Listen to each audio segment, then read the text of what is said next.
Good morning, students. Now we are going to discuss the functions in Python. How the functions to be defined, what are the various ways of defining the functions, how to write a function, how we can call a functions, what are the different ways of accepting the parameters inside the functions, etc. So we are going to see the functions in Python. Basically, what we can say that what is functions? It is a group of the statements which has some specific behavior or some specific task for which it is designed or for which purpose it is implemented. So it can be functions can help the break our program into the smaller or modules of the chunks. Instead of going the entire program into the sequence, we can divide your part of the program into the chunks at one small. So whenever you can use it, you can easily utilize it. At the same time, if you are able to break it into the parts, so it will be easier for you as well to define it to easier for you to add into the other part as well. So our programs grows larger and larger, function made it more organized as well as the manageable. So by whenever you have used the functions, you can easily add the function, remove the functions, so you can organize your program as easy as you want. At the same time, everything should be manageable. Suppose we have defined one function which is not required in the future case of that application, so it can be easily removed. But in that application is suppose some more other part is required in the future, so at that time you can easily add it. So these are the various benefits of it, where the function you can utilize it, and it avoids repetition and make your code reusability easier. So once you can write it the functions, you can utilize multiple number of times. Whenever you need it, only you have to recall it. Whenever you want to define a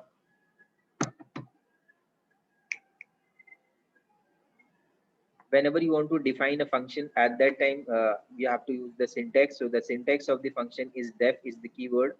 Then always you have to use the def keyword. Then function name, it is the name which is to be defined by the user. We should follow the rules of your identifier declaration. Inside bracket you have to represent the parameters.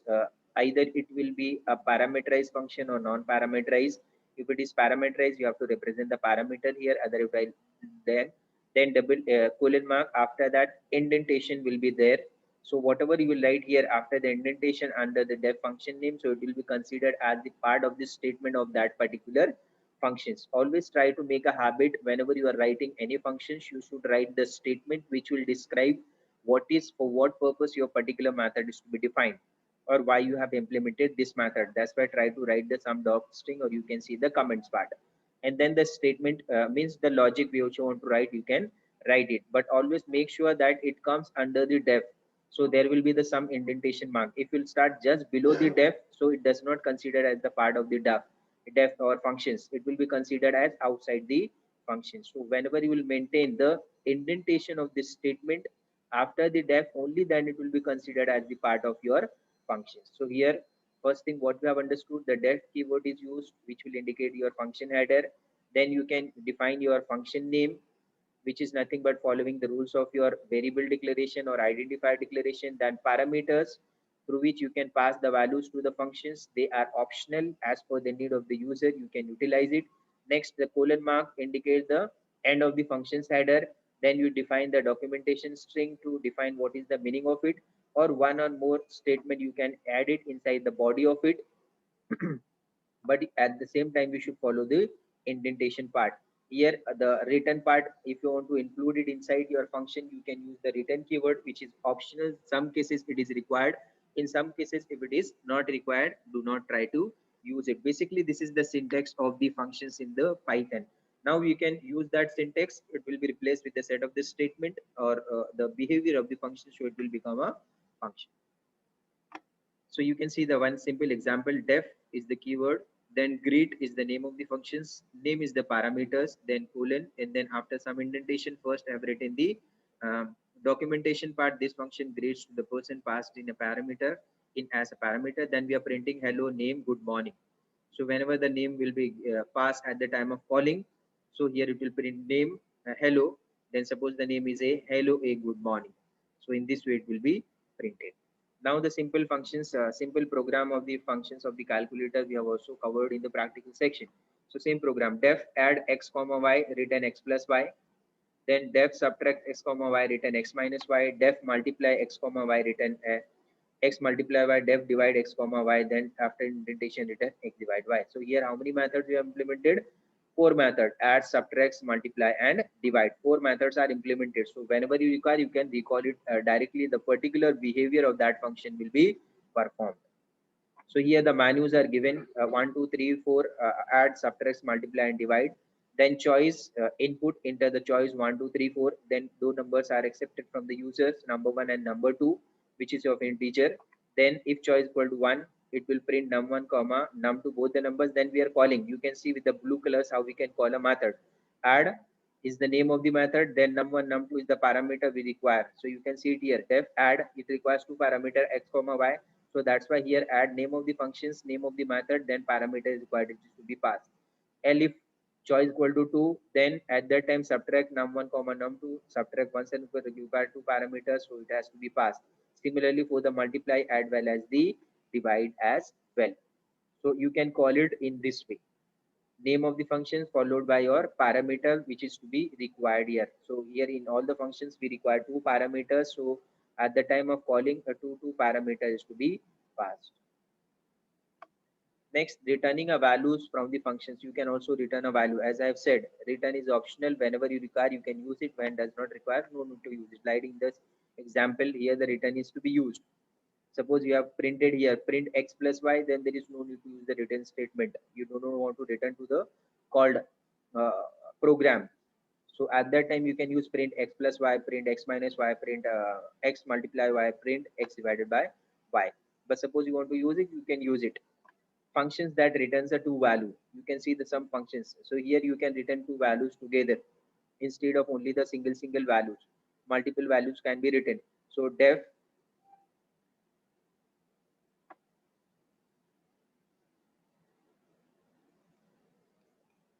So you can see it here, def sum underscore sub a comma b, two parameters is defined, colon, then sum indentation c equal to a plus b, d equal to a minus b, return c comma d.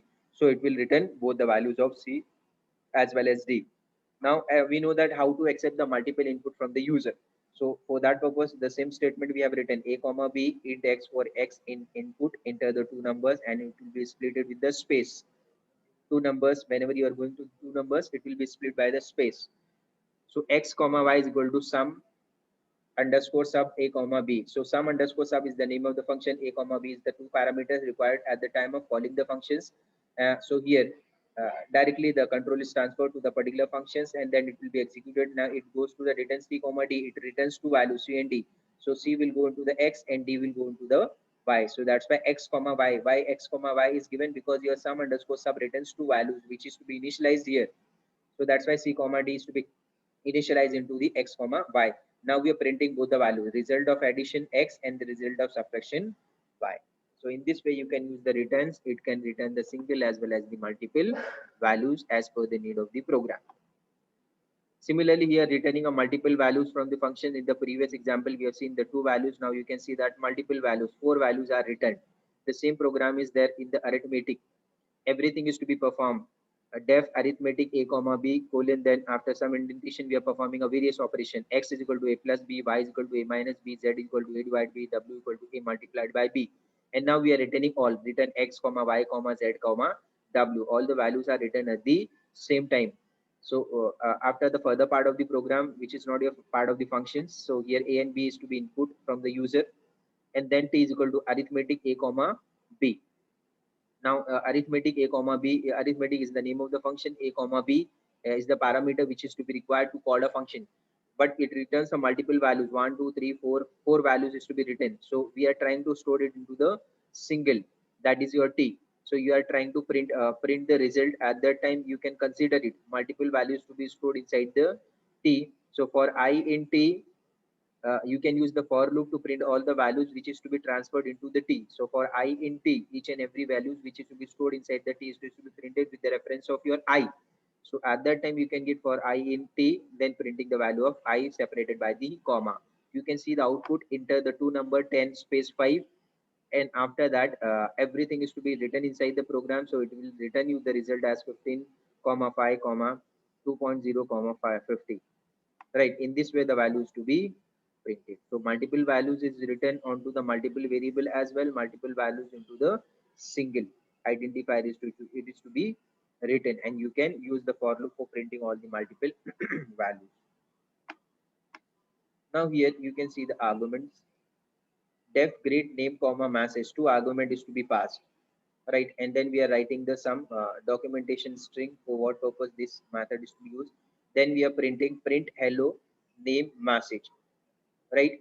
And after that we are calling a function greet Monica good morning. So here two parameters are passed, one is your name, second is your message, and both are string. So whenever this blue color code is to be executed, the control is transferred to the dev grid and everything is executed. So you can see the output is hello Monica good morning is to be printed because the print statement is written inside the grid. Now the argument, we are concentrating on the argument. Here the function greet has the two parameters as we have seen. Since we have called this function with two arguments, it runs smoothly and we do not get any error. If you are passing the two parameter, which is to be required whenever you want to call it. So at that time, it runs smoothly and it does not give any kind of the error. But if you call it with the different number of the argument, the interpreter will complain or will do the error. Below is the call to the functions one and no arguments along with their respective error message. Suppose you have called grade only Monica, only one argument, missing one argument. So you can see that grade require how many arguments? Two arguments, name and message. But here we are giving only one. So it gives an error message. Then grade no argument. Once again, it will give the error message. So is it possible to call the number of the parameters is to be defined? Always is to be same. So we will see it further. So now here consider variable function argument. Variable function argument. Argument is there, now it is variable. So up until now functions has fixed number of the arguments. In Python there are other ways to define a function which can take the variables number of arguments. Three different form of this type is described. You can see it here. Python default argument. So here this argument can have the default value in the Python. So if you're not assigning, the default value will be taken. So one is your Python default argument. We can provide the default value to an argument by using the assignment operator.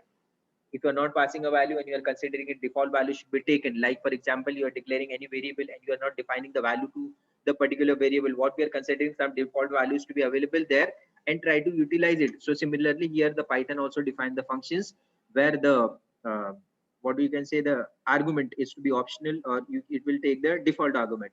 So how you can define it? For that purpose, you can use the assignment operator inside your argument. Let us see the example so it will be more clear to you. This is one of the simple example which we have written. Python default argument and the def greet name comma message is equal to good morning. Here name always required, but the second one is the message good morning. Here it is initialized. So why it is initialized? What is the benefit of it? When we will go further ahead in the programming part, it will be more clear. So def greet name message is equal to good morning. The default value of the message is good morning is written. It has to be utilized, but where we will see it further. And after that the some documentation part is to be written. This function grades to the person with the provided message. Then this documentation part is to be written. After that we have written print hello name message, right? Message is there, then name is there, then hello will be printed along with that. Suppose the first time we are calling greet cat, right? Only one data is passed. So the data this is your data cat. So but whenever you are calling the greet, what we require the name as well as message, two parameters. But here one parameter has the default value, so it gives you the option either you can pass one value or either you can pass the two values. So if you are passing a one value, message is equal to good morning will be taken as the default value.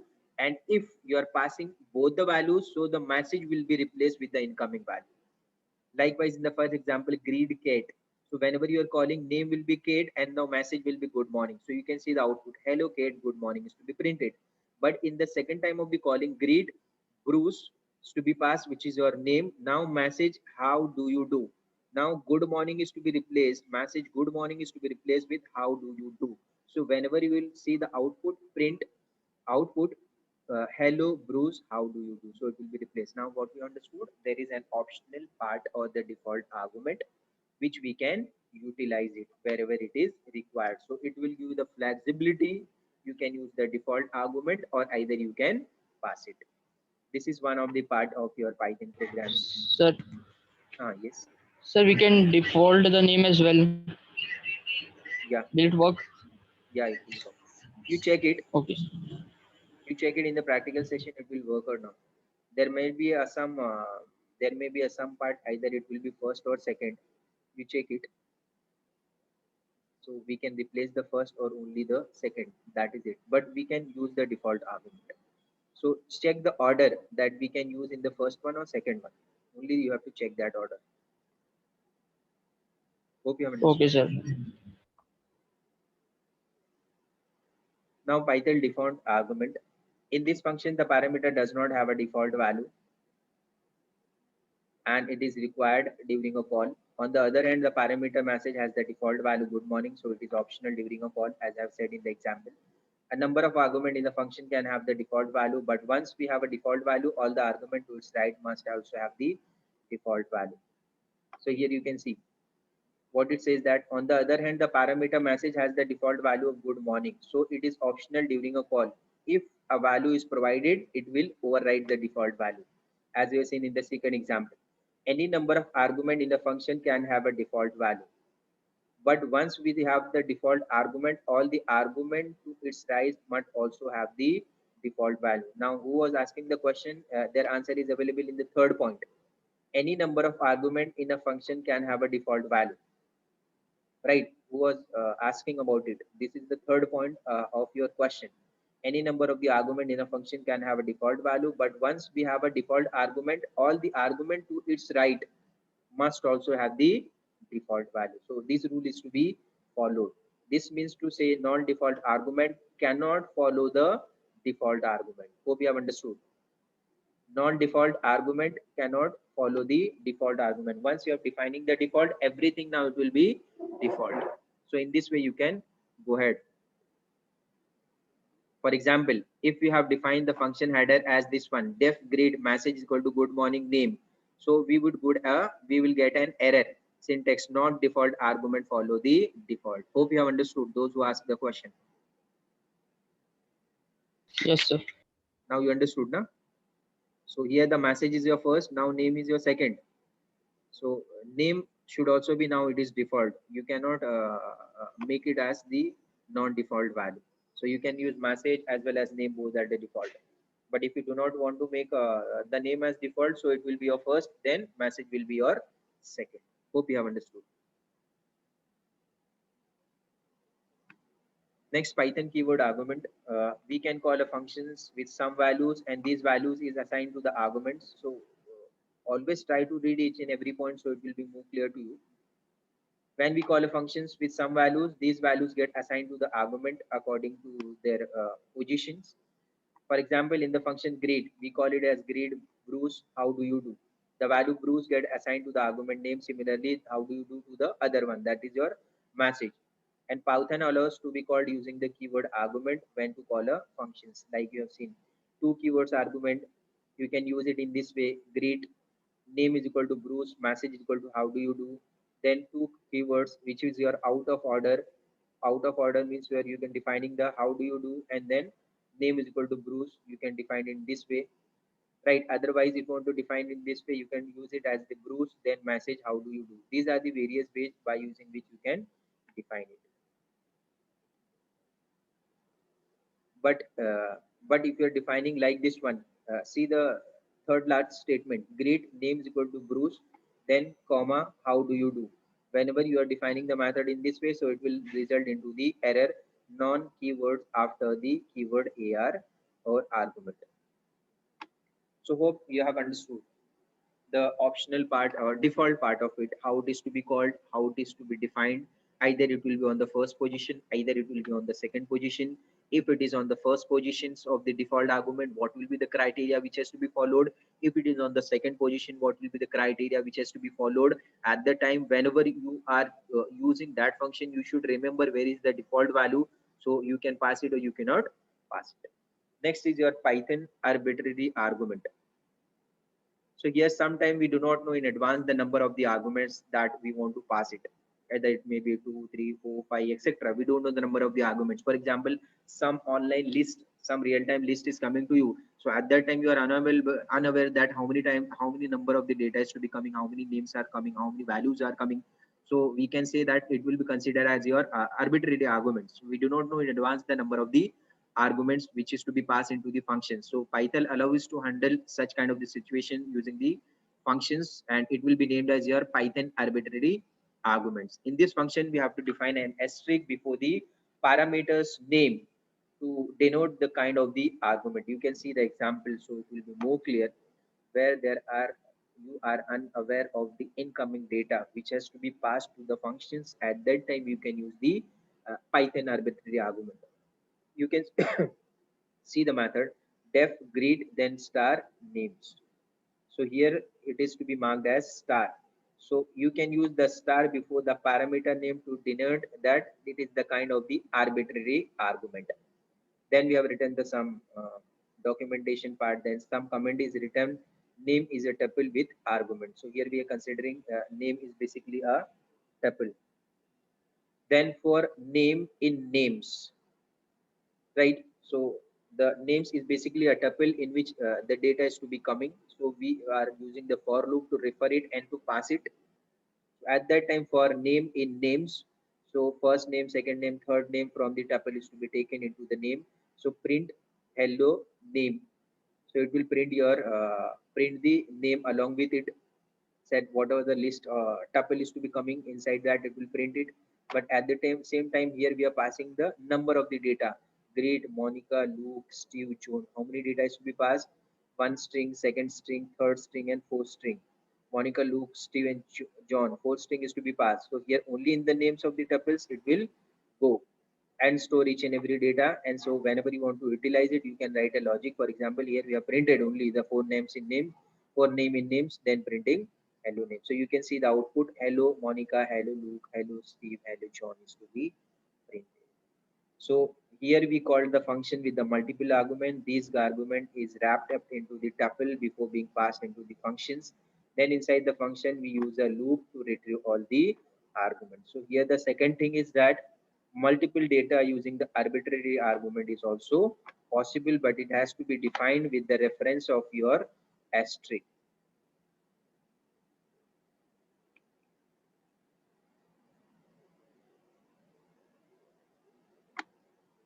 Now passing the group of elements to the functions, program to accept the group of numbers and find their total average. Now you can see to it here default calculate LST. One function is defined where we are passing the LST as the list. Then we are trying to find out the total and average of it. First we are calculating the length of it, that is n is equal to len lst, then sum is equal to 0. Then for I in lst we are trying to find sum plus is equal to I.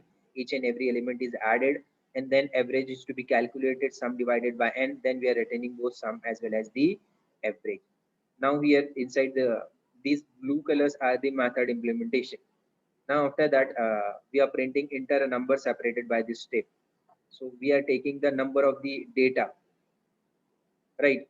So LST is equal to int x for x in input dot split. There is no need for the explanation how to accept the number, uh, how to accept the multiple data, because in case of the IO input and output, we have discussed the how to accept the multiple data. So you can see in the output, enter a number separated by space 10, space 20, space 30, space 40, space 50 is to be taken.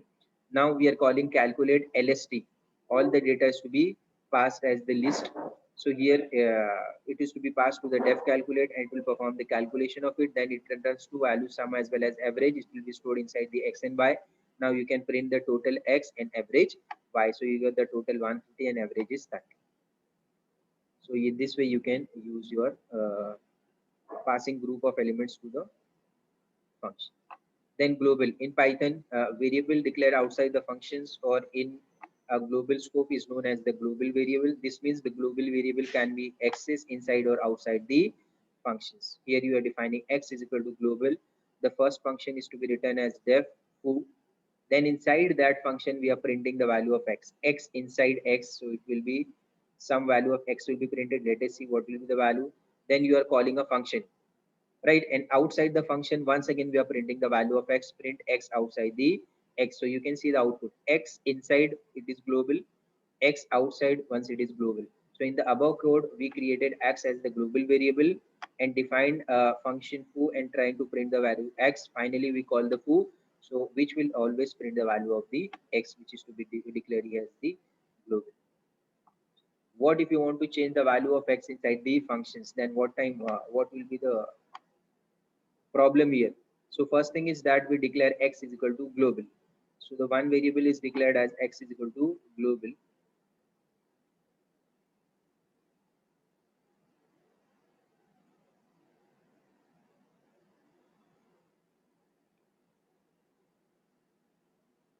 X is equal to global, then we are defining def foo, then x is equal to x multiplied by 2. So 2 times we are trying to print it, and then printing x, then we are calling a foo. So what happens here, inside the foo function, we are trying to make the changes inside the x. X will be now initialized with 2 times global, so it gives an error message. The output shows an error because the Python treats x as a local variable and x is not defined inside the. So it will, whenever you are trying to making the changes, it will give the such type of the error as local variable x reference before the assignments. Now suppose one local variable is there. So a variable declared inside the functions or the body in the local scope is to be declared as the local variable. Local variable, and accessing the local variable outside the scope. What it gives, suppose you are defining def foo y is equal to local. It is to be one method is there foo, inside that we are trying to initialize the local variable y is equal to local, and after that foo is to be called a function, right? And after calling it, we are trying to print y is nothing but the content of y which is to be available inside the local scope of your functions. So whenever you are trying to run it, so it gives an error message that name y is not defined because it is local and you are trying to print it outside the function. So the output shows an error because we are trying to access local variable y in the global scope, where the local variable only works inside the local scope of that particular function. So if you want to print that value of y, you should print it inside that particular functions. You can see it. We have to declare a y equal to local inside the function, and then we are trying to print it. So once it is called, it will definitely print what is the value of it. So at that, whenever you are writing the program, such thing should be clear. What is the global variable? Can we declare it? Can we make the changes? What is the local scope of the variable? Can the local variable which is to be defined inside the functions, can we utilize it outside the functions as well? So these are the various types of terms and cons which has to be remembered. So as per the need, whenever it is required, you can easily recall it and try to utilize it. Here you have defined the both global as well as the local variable. We will show how to use the global and global variables and local variables in the same code. X is equal to global is to be declared. Then inside the function foo, def foo, we are defining global x. So the global keyword is to be used and it is to be defined as x. So y is equal to local, y some variable is to values to initialize as the string as local. Then x is equal to x multiplied by 2. We are trying to multiply a value of x 2 times, then print x, print y, and once we are calling it, the foo function, you can see the output. The x is nothing but your global. Now it is declared. So here you can make the changes. In the earlier one, here x is declared as global and you are trying to make the changes, so it gives an error message. But now what happens in this part of the program, we have declared the global x, and now we are trying to making the changes. So y equal to local, x is equal to global multiplied by 2 times. Now whenever you are printing, you can see the output is to be printed as global, and then local is to be printed. So if you want to make the changes in the further way, in the previous example, it gives an error message, but here now you can make the changes inside the global as well, inside the local scope of that particular function. The same example is there. Global variable, local variable with the same name. You can see it with it. Both the names are same. X is equal to 5, therefore x is equal to 10. Now x is equal to 5 is basically your global, x is equal to 10, it is your local. So printing local x is equal to x, then we are calling a function foo. So that particular function will be called, and after that we are printing a global value of x. Now you can see the output. Local x is equal to 10, global x is equal to 5. So whenever the foo is to be called, it will inside that particular function method foo, so it will take the value of x as 10. But once it comes out of it, so it will take the global value of x which is to be declared, so it is to be printed as 5. Similarly, you can use the non-local variable. For that purpose, you have to define the non-local.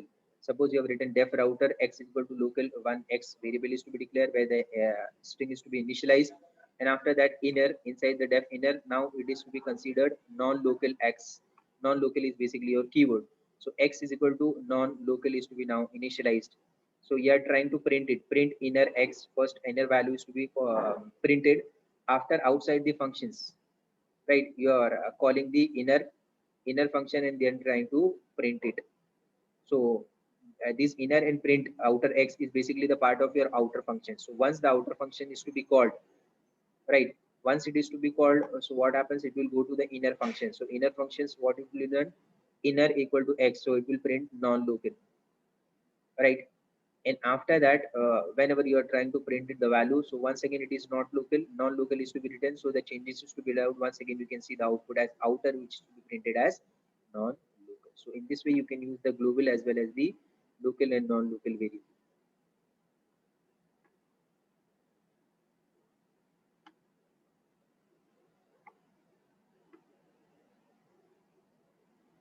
So this further code, what I've said in the example, it is same, accessing a global variable from inside the functions, how you can access it. Like a global variable C is declared, you are trying to print it, and then you are calling it. Similarly, modifying the global variable from inside the functions, it gives an error message if you are trying to utilize it.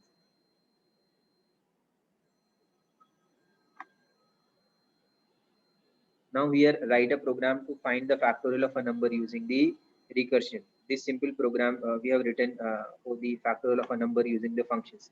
So def calculate underscore factorial, the x parameters to be passed.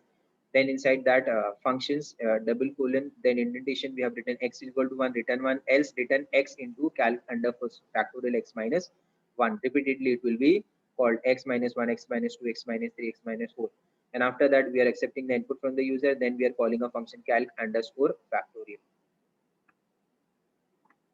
We'll see it later on.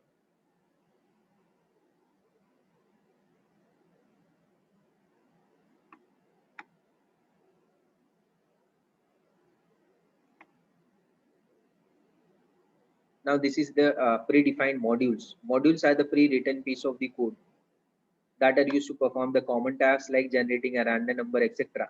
So you can only try to call that particular module and try to use it, utilize. For example, you have written import. In many example we have written, some example we have used import math.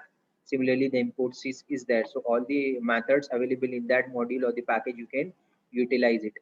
Likewise, if you're writing import sys, so you're printing Python path sys.path, so it will give the complete path of your Python. So where it is there, the Python C program, Python lib, then etc. Everything is to be printed with the complete path of it. Similarly, you can import the math as well. So you have to find out how many, what are the different types of the modules or the packages which are available that you can import and utilize it. Like from math import py. We have also used in the case of arrays. We have seen that various ways by which you can import and try to utilize it. NumPy. NumPy at that time also you can utilize it. So from math import py. So print py, the value of py is to be printed, and then you can initialize that value. So you can see to it. Then from import, from math import sqrt as sqrt. Then you are importing the math package and you are initializing as square underscore root. So whenever you are using sqrt as square underscore root, so here you can use square underscore root. Then you have to pass the value, so it will automatically use the calculation what is the square root of that particular number. So basically you have to find out how many, what are the different packages, what are the different packages is there which we can utilize it inside the programs, or you can also define your own package, and whenever you need you can easily use it. Basically inside that package you may define the multiple methods. So once you have importing the name of that package, and then you can access all the methods which are available, like inside the calculator. This is one package you have defined. So there are methods like add, subtract, multiply, divide. So at that time, you can directly call this method. First, we have to write inside the code or inside the program import name of your package, then name of all the methods will be written which you want to utilize.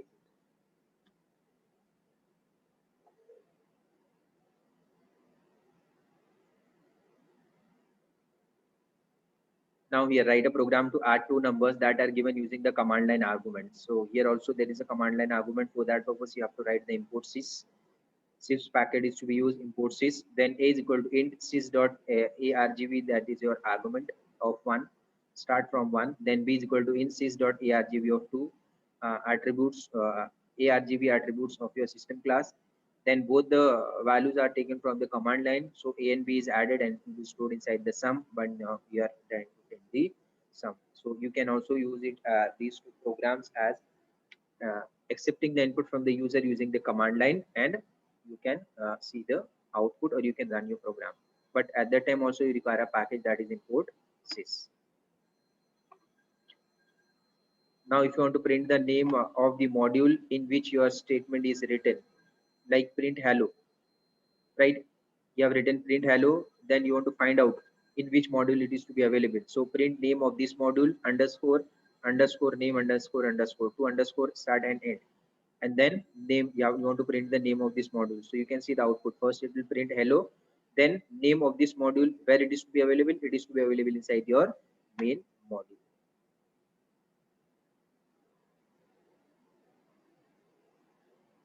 So once